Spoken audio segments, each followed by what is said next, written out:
Hello everyone and welcome to another episode of the Wise Decision Maker Show, where we help you make the wisest and most profitable decisions. My name is Dr. Gleb Tsipursky. I'm the CEO of Disaster Avoidance Experts, the future of work consultancy that sponsors the Wise Decision Maker Show. And today we'll talk about developing junior staff in a hybrid model. Now, what's the context here? We have people like Mark Benioff, the co-founder and co-CEO of Salesforce, Mark Zuckerberg, the founder and CEO of Facebook, and others saying that, hey, recent hires, junior staff, aren't having as high productivity as more tenured staff, and also recently hired staff aren't as productive as they were before the pandemic.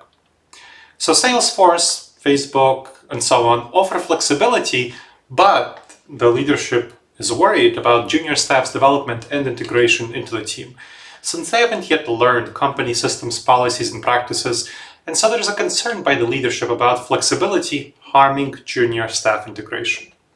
Now, this is not an invalid concern, of course, but returning to the office is maybe not the best idea in terms of a full-fledged return to office. Leaders advocated for it to address concerns like this of junior staff integration, but that's not a great solution, because full-time return to the office is likely to have a lot of negative effects on junior staff. For example, an ATP study showed that 71% of Generation Z would consider another job if forced to return to the office full-time, and 56% of employees 45 to 54 would consider looking for another job. So clearly there's a stronger desire among Gen Z to spend at least a substantial amount of their time working remotely. So we need to balance benefits and concerns. We need to find a way to retain the benefits of flexibility, like higher productivity, no question about it, retention, oh yeah, absolutely, and it helps with cutting costs, but support staff, junior staff growth at the same time. To do so, companies need to use a targeted approach instead of painting with a broad brush. It needs to be customized to the needs of junior staff and not just have a traditional onboarding program and think that's enough. On-the-job training. So think about on-the-job training.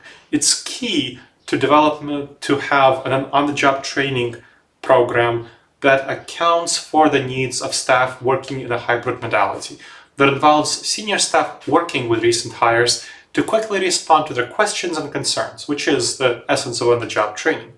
They need to observe the performance of junior staff and provide feedback and suggestions for improvement.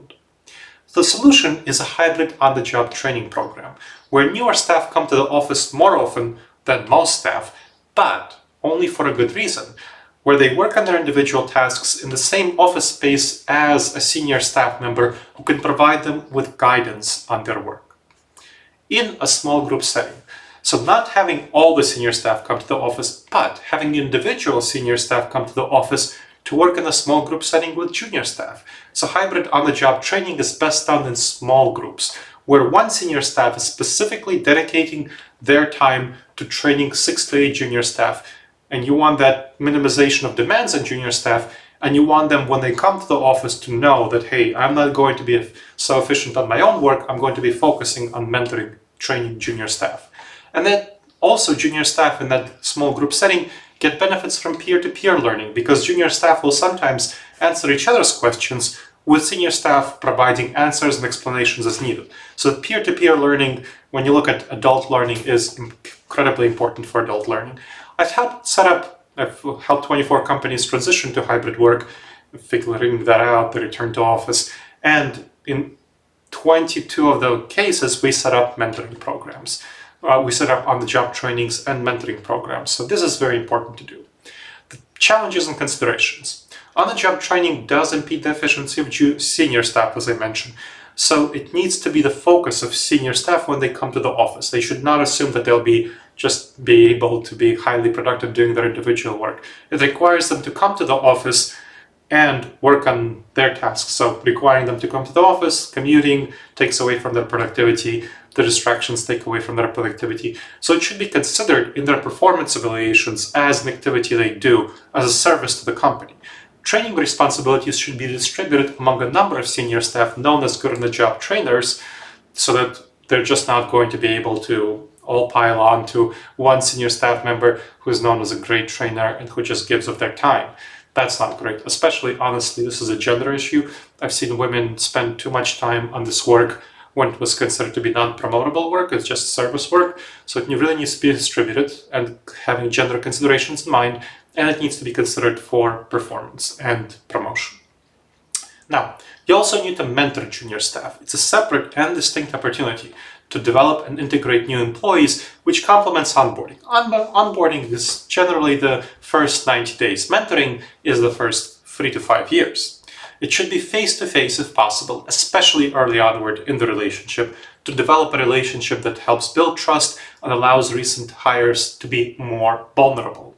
So building that trust, then you can do more mentoring virtually, although still having some ideally one-to face-to-face meetings occasionally. And there should be a mentoring team for each mentee. There should be 3 mentors, 1 senior staff from the colleague's immediate team, not their supervisor, but a senior staff member, and 2 from outside the team. Someone from the same business unit and someone from a business unit, at least 1 if possible, should be in a different geographical area. Why? What's the benefit of having 3 mentors? Well, the senior person from the same team helps with the new employee with on-the-job learning for what the team is actually doing, specific to the team's tasks, and also help them learn about the team's dynamics. The other 2 mentors are needed to overcome what we know is a decrease in cross-functional connections across staff for more recent hires. They don't have as many opportunities to meet staff because they're working more time remotely in a hybrid modality, so it really helps to build those weak ties when they have mentees across different business units, even the same business unit but different teams. It helps them promote their integration into the company culture and helps them with professional growth when they have a number of mentors and sponsors inside the company. And having 3 mentors is really helpful also for decreasing the burden on each. One mentor can be busy at one time, the other 2 can take up some of the slack and vice versa. Now, that's mentoring. Another activity that's valuable is digital co-working for junior staff. Digital co-working in virtual settings is something that enables on-the-job learning and promotes collaboration. What does it mean? It involves team members spending an hour or 2 on each day working on their individual tasks on a video conference call. Here's how it works. At the start of each call, you join a video conference call for a team of 6 to 8 people. Each participant shares their plans, what they plan to work on. You turn off your microphone and you keep your speakers on, with your video optional. Now, during the call, everyone again is working on their individual tasks, but if you have questions, you can turn on your microphone and you can ask those questions.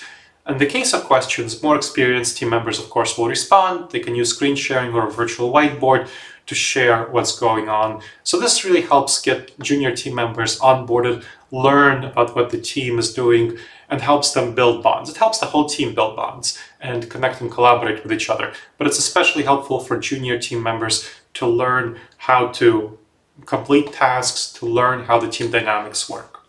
So that's the benefits of digital co-working. It helps to replicate that experience of working alongside coworkers in a shared office space, and it assists with on-the-job training for recently hired staff.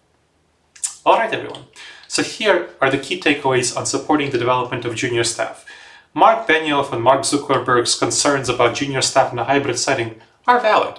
And returning to the office, however, Monday through Friday 9 to 5 for all staff, or even the large majority of the week, is not the solution. The best solution is a structured program with a narrow, targeted approach to developing recent hires. And the program should include on-the-job training, mentoring, and digital co-working. All right, everyone. I hope you've benefited from this episode of the Wise Decision Maker Show on developing junior staff in a hybrid model. Please make sure to subscribe to the show wherever you check this out and leave a review. It helps others discover the show and helps us improve the show. All right, everyone. I look forward to seeing you in the next episode of the Wise Decision Maker Show. In the meantime, the wisest and most profitable decisions to you, my friends.